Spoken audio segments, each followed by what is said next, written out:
Modifiées, elles font fureur auprès des jeunes conducteurs. Ils recherchent évidemment la performance. Ils apprécient aussi le bruit du moteur, jamais trop puissant. Les gens du voisinage, par contre, sont loin d'avoir la même opinion sur le phénomène. Plusieurs sont dérangés par le bruit de ces véhicules. Qui n'a pas déjà entendu ce bruit assourdissant tout droit sorti de ces bolides? En pleine nuit, c'est plutôt dérangeant, surtout que les modifications apportées à la ligne d'échappement des voitures les rendent beaucoup plus bruyantes qu'une voiture non modifiée.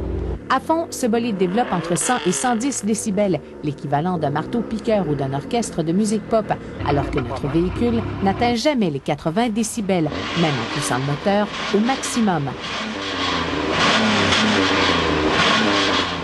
Mais pourquoi les adeptes du street racing choisissent-ils d'amplifier le son de leur voiture?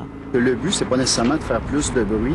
On est capable souvent d'avoir un son qui se rapproche de beaucoup de l'original, d'avoir quelque chose qui touche pas dans le plancher, qui cogne pas, qui vibre pas, puis qui pourtant va aller chercher quand même une performance de beaucoup supérieure à ce qui est fait à l'origine.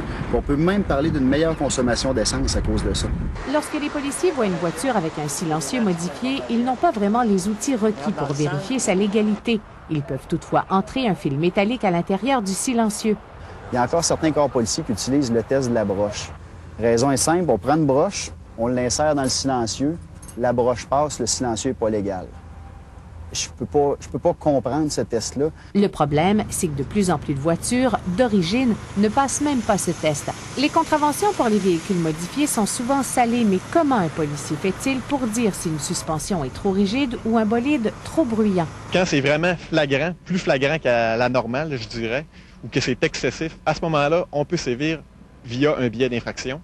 Sinon, encore là, je vous dis, ça va dépendre du policier, ça va dépendre de la situation en tant que telle. Si vous ne voulez plus de problème avec les policiers, mais que vous désirez une voiture modifiée, vous pouvez toujours vous tourner vers les constructeurs automobiles qui offrent de plus en plus ce type de service.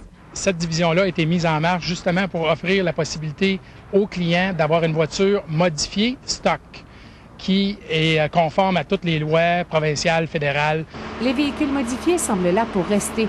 Les amateurs souhaitent maintenant des règles plus claires pour s'adonner à leur passion sans crainte de pénalité. Kathleen Frenette, TVA, Québec.